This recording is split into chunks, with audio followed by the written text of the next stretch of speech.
anyone ever said to you, I'm waiting for my ship to come in? Well, I have two questions for them. Number one, do you even know what your ship looks like? And number two, once it does come in, who is leading your ship? So let me ask you, if you're sitting on the shore waiting for your ship to come in, if you're one of those folks that expects it to come right up to you, well, then I'm going to suggest maybe that your ship probably looks like a pirogue. And if you are from the Gulf Coast, you know what a pirogue is. Nice, small, little flat-bottom boat. Comes right up to you. They're excellent for navigating the swamps of Louisiana. But I'm not so sure I want that as my ship. It took me 25 years just to figure out what my ship looked like. And I'm going to tell you, my ship is the size of a cruise ship. Now, the only problem with that is every time it comes in, it has a tendency to run aground. So, I looked to some of the masters of leadership for the advice on how to make sure that my ship came in. Did I go to Jack Welch? No. Did I happen to go to John Maxwell? No. I went to the ultimate for leadership advice, Jonathan Winters. And he is credited with saying, if your ship isn't coming in, then by golly, you should swim out to it. And I said, that's great advice. So I put on my slicks and I started swimming. The only problem with that is halfway out there, I was giving out. So what did I do? I made the decision, I'm going to come back to shore and think about this a little bit. So there I am on shore, looking at my ship out there, trying to figure out how can I get to my ship. And I decided that I needed to go to the only place where you can find the tools to get to your ship. And after much deliberation, I decided to go to Home Depot.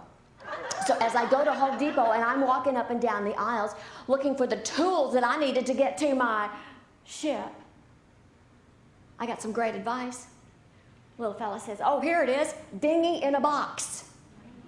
So I tapped my dinghy in a box back to shore, and I, just like everyone else, began to blow up my dinghy. And that has more meanings than one. So as I am blowing up my dinghy and trying to figure out how I'm going to get from the shoreline where I am to the ship, which is my dream, I find that I have one small problem. My dinghy in a box only came with one oar. So how many of you are trying to get between your shore and your ship with only one oar? It's tough. But you know what? It can be done. It can be done. So there I am. I've got my dinghy blown up and I am paddling like crazy between my shore and my ship. Only to find out there's a lot that happens between your shore and the ship. I learned 9 key things sitting in that dinghy. The first is you cannot get to your ship unless you have vision. Each and every one of us have to have vision. And what that means to us, we have to know what our ship looks like. You have to know where you're going. The second thing I learned while paddling in that dinghy is I've got to trust. I had to trust this guy back at Home Depot to tell me, okay, Mrs. Stiles, yes, this dinghy in a box will get you from shore 1 to your ship. The third thing I had to do was I had to have patience. You know what? You cannot put a 250 horsepower Evinrude on the back of a dinghy. It's just not going to work. The next thing I learned sitting in that dinghy is you got to have focus. I don't know about you guys, but you know what? If I am paddling and I lose focus, what happens if you paddle with just one arm? And if you're on one side, you end up going around in circles, don't you? Well, in this case, you have to focus. You have to switch hands.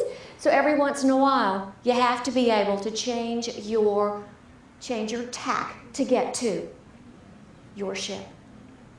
At last but not least, you have got to have relationships that are good and solid to make it to your ship. So as you paddle up alongside your ship that the crew member looking over says, "Ahoy, Captain, come aboard." Now I want to ask you, when you get onto your ship, some of us think we've made it. On a daily basis, I'll tell you, there are times when I think I'm standing on my ship. And I am the leader of my ship, and I'm feeling really good. But I want to tell you, the day comes when you walk to the back deck of your ship, and you should not see open water. You should see a fleet behind you, because from your ship, it is going to take you to another ship. So I ask you, ladies and gentlemen, are you in the dinghy, or are you on the deck of your ship? And it's okay. Once you reach your ship, you're going to have to get back in that dinghy every once in a while to remind yourself of all of the principles that you've learned in your dinghy to make it to your ship.